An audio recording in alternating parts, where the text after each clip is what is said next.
ಆತ್ಮೀಯ ಸ್ನೇಹಿತರೆ, Kannada sucks academy YouTube ಚಾನಲ್ಗೆ ಸ್ವಾಗತ. ಸ್ನೇಹಿತರೆ, ಉನ್ನತ ಶಿಕ್ಷಣ ಇಲಾಖೆ ಅಜಿಂ ಪ್ರೇಮ್ಜಿ ಫೌಂಡೇಶನ್ ಸಹಯೋಗದಲ್ಲಿ ವಿದ್ಯಾರ್ಥಿ ವೇತನಕ್ಕೆ ಸಂಬಂಧಪಟ್ಟ ಹಾಗೆ ದೀಪಿಕಾ ವಿದ್ಯಾರ್ಥಿನಿಯರಿಗೆ ನೀಡಲಾಗುವಂತಹ ಒಂದು ವಿನೂತನವಾದಂತಹ ವಿದ್ಯಾರ್ಥಿ ವೇತನದ ಬಗ್ಗೆ ಸರ್ಕಾರ ಒಂದು ಆದೇಶ ಮಾಡಿದೆ. 9/1/2026ರಂದು ನೋಡೋಣ. ಆ ಆದೇಶದ ಬಗ್ಗೆ ಸಂಪೂರ್ಣವಾಗಿ ತಿಳಿದುಕೊಂಡು ಈ ಮಾಹಿತಿಯನ್ನು ಅವಶ್ಯಕತೆ ಇರುವವರಿಗೆ ಶೇರ್ ಮಾಡಿ ಈ ವಿಡಿಯೋವನ್ನು ಅಂತ ಹೇಳ್ತಾ, ಉನ್ನತ ಶಿಕ್ಷಣ ಇಲಾಖೆ ಮತ್ತು ಅಜಿಂ ಪ್ರೇಮ್ಜಿ ಫೌಂಡೇಶನ್ ಸಹಯೋಗದಲ್ಲಿ ರಾಜ್ಯದಲ್ಲಿ ಸರ್ಕಾರಿ ಶಾಲೆ ಮತ್ತು ಕಾಲೇಜುಗಳಲ್ಲಿ ವಿದ್ಯಾಭ್ಯಾಸ ಮಾಡಿ ಉನ್ನತ ಶಿಕ್ಷಣಕ್ಕೆ ಪ್ರವೇಶ ಪಡೆದಿರುವ ಅರ್ಹ ಹೆಣ್ಣು ಮಕ್ಕಳಿಗೆ ವಾರ್ಷಿಕ 30,000 ರೂಪಾಯಿಗಳ ವಿದ್ಯಾರ್ಥಿ ವೇತನ. ನೋಡಿ, ತುಂಬ ಅನುಕೂಲ ಆಗುತ್ತೆ. ಅದರ ಕಂಡೀಷನ್ ಏನಪ್ಪ ಅಂದರೆ, ಆ ವಿದ್ಯಾರ್ಥಿನಿಯರು ಸರ್ಕಾರಿ ಶಾಲೆ ಮತ್ತು ಸರ್ಕಾರಿ ಕಾಲೇಜುಗಳಲ್ಲಿ ವಿದ್ಯಾಭ್ಯಾಸ ಮಾಡಿರಬೇಕು.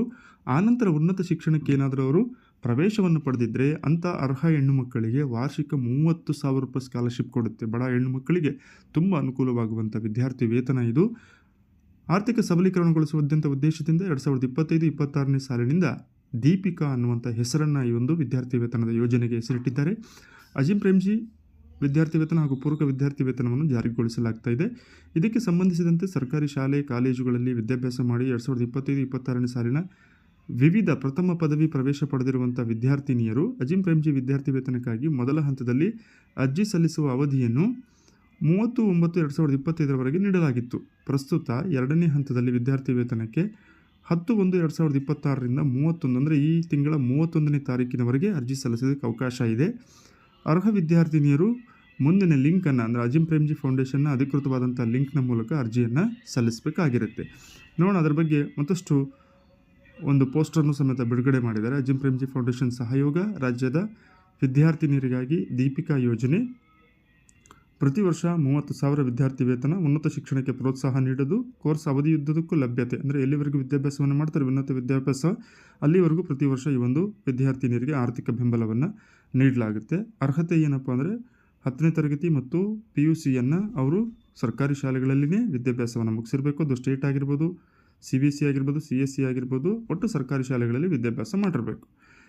2025-26ನೇ ಸಾಲಿನಲ್ಲಿ ಸರ್ಕಾರಿ ಖಾಸಗಿ ಅನುದಾನಿತ ಖಾಸಗಿ ಉನ್ನತ ಶಿಕ್ಷಣ ಸಂಸ್ಥೆಗಳಲ್ಲಿ ಅಂದರೆ ಅವರು ಅಡ್ಮಿಷನ್ ಆಗಿರುವಂಥ ಹೈಯರ್ ಎಜುಕೇಷನ್ ಏನಿದೆ ಅದು ಯಾವುದಾದ್ರೂ ಕಾಲೇಜ್ ಆಗಿರ್ಬೋದು, ಆದರೆ ಅವರು PUC ಹಂತದವರೆಗೂ ಸರ್ಕಾರಿ ಶಾಲೆಯಲ್ಲಿ ಸರ್ಕಾರಿ ಕಾಲೇಜುಗಳಲ್ಲಿ ವಿದ್ಯಾಭ್ಯಾಸವನ್ನು ಮಾಡಬೇಕು. ಇದಕ್ಕೆ ಸಂಬಂಧಪಟ್ಟ ಹಾಗೆ ಅಜಿಂ ಪ್ರೇಮ್ಜಿ ಫೌಂಡೇಶನ್ ಅವರು ಒಂದಷ್ಟು ಸಾಮಾನ್ಯ ಪ್ರಶ್ನೆಗಳನ್ನು FAQs ಕೊಟ್ಟಿದ್ದಾರೆ.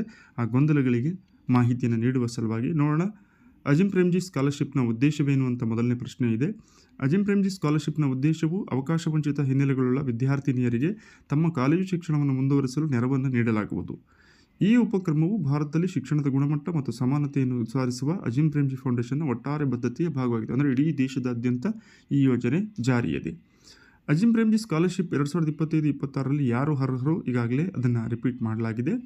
10 ಮತ್ತು 12ನೇ ತರಗತಿ ಎರಡು ತರಗತಿಗಳನ್ನು ಅರ್ಹ ರಾಜ್ಯಗಳು, ಕೇಂದ್ರಾಡಳಿತ ಪ್ರದೇಶಗಳಲ್ಲಿರುವಂಥ ಸರ್ಕಾರಿ ಶಾಲೆ ಅಥವಾ ಕಾಲೇಜುಗಳಲ್ಲಿ ಒಬ್ಬ ಸಾಮಾನ್ಯ ವಿದ್ಯಾರ್ಥಿಯಾಗಿ ಓದಿ ತೇರ್ಗಡೆ ಹೊಂದಿರಬೇಕು. ಅರ್ಜಿ ಸಮಯದಲ್ಲಿ ಸರ್ಕಾರಿ ಅಥವಾ ಪ್ರತಿಷ್ಠಿತ ಮಾನ್ಯತೆ ಪಡೆದಂಥ ಖಾಸಗಿ ಕಾಲೇಜು, ವಿಶ್ವವಿದ್ಯಾನಿಲಯ ಇಲ್ಲಿ ಅವರು ವಿದ್ಯಾಭ್ಯಾಸಕ್ಕೆ ಪ್ರವೇಶವನ್ನು ಪಡೆದಿರಬೇಕು. ಈ ಕೆಳಗಿನ ಸಂದರ್ಭಗಳಲ್ಲಿ ನಿಮ್ಮ ಸ್ಕಾಲರ್ಶಿಪ್ಪನ್ನು ಪರಿಗಣಿಸಲಾಗುವುದಿಲ್ಲ. ಯಾವಾಗ ಅಂದರೆ, ನೀವು 2025-26ರ ಶೈಕ್ಷಣಿಕ ವರ್ಷಕ್ಕೆ ಅಜಿಂ ಪ್ರೇಮ್ಜಿ ವಿಶ್ವವಿದ್ಯಾನಿಲಯದ ಯಾವುದೇ ಕಾರ್ಯಕ್ರಮದಲ್ಲಿ ಪ್ರವೇಶ ಪಡೆದಿದ್ದೀರಾ ಅಂದರೆ ಅಜಿಂ ಪ್ರೇಮ್ಜಿ ವಿಶ್ವವಿದ್ಯಾನಿಲಯದಲ್ಲಿ ತಾವು ಅಡ್ಮಿಷನ್ ಆಗಿದ್ದರೆ ಈ ಸ್ಕಾಲರ್ಶಿಪ್ಗೆ ಅರ್ಹರಲ್ಲ. ಇನ್ನು ನೀವು ವಿಪ್ರೋದ ಸ್ಕಾಲರ್ಶಿಪ್ಪನ್ನು ಪಡೆಯುತ್ತಿದ್ದೀರಾ ಅಂದರೆ ಅವರದೇ ಸಂಸ್ಥೆಯ ಇನ್ನೊಂದು ಸ್ಕಾಲರ್ಶಿಪ್ಪನ್ನು ಪಡಿತಾ ಇದ್ದರೆ ನಿಮ್ಮನ್ನು ಈ ಒಂದು ಸ್ಕಾಲರ್ಶಿಪ್ಪಿಗೆ ದೀಪಿಕಾ ವಿದ್ಯಾರ್ಥಿ ವೇತನ ಯೋಜನೆಗೆ ಪರಿಗಣಿಸುವುದಿಲ್ಲ. 2025-26ರಲ್ಲಿ ಯಾವ ರಾಜ್ಯಗಳು, ಕೇಂದ್ರಾಡಳಿತ ಪ್ರದೇಶಗಳು ಅರ್ಹತೆ ಪಡೆದಿವೆ ಅಂತ ಕೇಳಿದರೆ 10 ಮತ್ತು 12ನೇ ಎರಡು ತರಗತಿಗಳನ್ನು ಅರ್ಹ ರಾಜ್ಯಗಳು, ಕೇಂದ್ರಾಡಳಿತ ಪ್ರದೇಶಗಳಿರುವಂಥ ಸರ್ಕಾರಿ ಶಾಲೆಗಳಲ್ಲಿ ಒಬ್ಬ ಸಾಮಾನ್ಯ ವಿದ್ಯಾರ್ಥಿಯಾಗಿ ತೇರ್ಗಡೆ ಹೊಂದಿರುವ ವಿದ್ಯಾರ್ಥಿನಿಯರು ಅಂದರೆ ಈಗ ಪ್ರಥಮ ಹಂತದಲ್ಲಿ ಅರುಣಾಚಲ ಪ್ರದೇಶ್, ಅಸ್ಸಾಂ, ಬಿಹಾರ್, ಛತ್ತೀಸ್ಗಢ, ಜಾರ್ಖಂಡ್, ಕರ್ನಾಟಕ, ಮಧ್ಯಪ್ರದೇಶ್, ಮಣಿಪುರ್, ಮೇಘಾಲಯ, ಮಿಜೋರಾಂ, ನಾಗಾಲ್ಯಾಂಡ್, ಒಡಿಶಾ ಒಟ್ಟು 19 ರಾಜ್ಯಗಳಲ್ಲಿ ಈ ಯೋಜನೆ ಜಾರಿಯಾಗಿದೆ. ನಾನು ದೂರ ಶಿಕ್ಷಣದಲ್ಲಿ ಅಂದರೆ ಡಿಸ್ಟೆನ್ಸ್ ಎಜುಕೇಷನ್ ಅಂತ ಏನು ಕರಿತೀವಿ ಅದರಲ್ಲಿ ಪದವಿ ಡಿಪ್ಲೊಮೊವನ್ನು ಮಾಡುತ್ತಿದ್ದರೆ ಸ್ಕಾಲರ್ಶಿಪ್ಗೆ ಅರ್ಹಳೆ. ನೋಡಿ, ಕರೆಸ್ಪಾಂಡೆನ್ಸ್ ಕೋರ್ಸಸ್ಸಲ್ಲಿ ತಾವು ಡಿಗ್ರಿಯನ್ನು ಮಾಡ್ತಾ ಇದ್ದರೆ ಅರ್ಹತೆ ಇಲ್ಲ. ನೀವು ಶೈಕ್ಷಣಿಕ ವರ್ಷ 2025-26ರಲ್ಲಿ ಪದವಿ ಡಿಪ್ಲೊಮಾ ಕಾರ್ಯಕ್ರಮದ ಮೊದಲ ವರ್ಷಕ್ಕೆ ಸಾಮಾನ್ಯ ವಿದ್ಯಾರ್ಥಿಯಾಗಿ ಪ್ರವೇಶ ಪಡೆದಿರಬೇಕು. ನೀವು ಪ್ರವೇಶ ಪಡೆದಿರುವ ಕಾಲೇಜು ಸರ್ಕಾರಿ ಅಥವಾ ಖಾಸಗಿ ಆಗಿರ್ಬೋದು, ಆದರೆ ಪ್ರತಿಷ್ಠಿತ ಮಾನ್ಯತೆ ಪಡೆದ ಖಾಸಗಿ ಕಾಲೇಜು, ವಿಶ್ವವಿದ್ಯಾನಿಲಯ ಆಗಿರಬೇಕು. ನೀವು ಪ್ರವೇಶ ಪಡೆದಿರುವಂಥ ಕಾಲೇಜು ಭಾರತದಲ್ಲಿ ಎಲ್ಲಿ ಬೇಕಾದರೂ ಇರಬಹುದು. ನೀವು ಪ್ರವೇಶ ಪಡೆದಿರುವ ಪದವಿ ಅಥವಾ ಡಿಪ್ಲೊಮಾ ಕಾರ್ಯಕ್ರಮದ ಅವಧಿಯು 2ರಿಂದ 5 ವರ್ಷಗಳಾಗಿರಬೇಕು. ಇನ್ನು ನಿಮ್ಮ ಮೊದಲ ಪದವಿ ಅಥವಾ ಡಿಪ್ಲೊಮೊ ಆಗಿರಬೇಕು. ನಾನು ಪದವಿ ಅಥವಾ ಡಿಪ್ಲೊಮಾದ 2, 3, 4, 5ನೇ ವರ್ಷದಲ್ಲಿ ಓದಿದ್ರೆ ಸ್ಕಾಲರ್ಶಿಪ್ಗೆ ಅರ್ಹಳೆ ಇಲ್ಲ. ಅಂದರೆ ಫಸ್ಟ್ ಇಯರ್ ಈಗ ಅಡ್ಮಿಷನ್ ಆಗಿರುವಂತಹ ವಿದ್ಯಾರ್ಥಿನಿಯರಿಗೆ ಮಾತ್ರ ಈ ಸದಾವಕಾಶ ಇದೆ.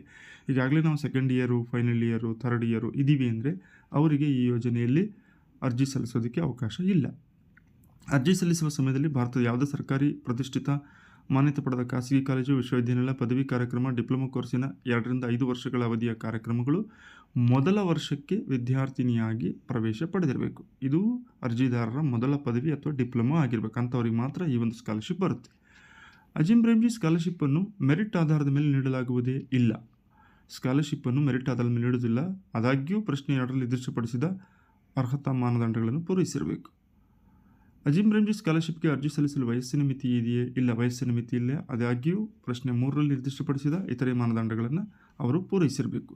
ಹೀಗೆ ಅಜೀಂ ಪ್ರೇಮ್ಜಿ ಫೌಂಡೇಶನ್ ಮತ್ತು ಕರ್ನಾಟಕ ಸರ್ಕಾರದ ಉನ್ನತ ಶಿಕ್ಷಣ ಇಲಾಖೆಯ ಸಹಯೋಗದಲ್ಲಿ ಪ್ರಥಮ ವರ್ಷದ ಪದವಿಯನ್ನು ಓದ್ತಾ ಇರುವಂತಹ ಸರ್ಕಾರಿ ಶಾಲೆ ಮತ್ತು ಕಾಲೇಜುಗಳಲ್ಲಿ ವಿದ್ಯಾಭ್ಯಾಸವನ್ನು ಮುಗಿಸಿ ಹೋಗಿರುವಂಥ ವಿದ್ಯಾರ್ಥಿನಿಯರಿಗೆ ಮಾತ್ರ ಈ ಒಂದು ಸೌಲಭ್ಯವನ್ನು ಆರ್ಥಿಕ ಸಬಲೀಕರಣದ ಉದ್ದೇಶದಿಂದ ಈ ಸಂಸ್ಥೆ ನೀಡ್ತಾ ಇದೆ.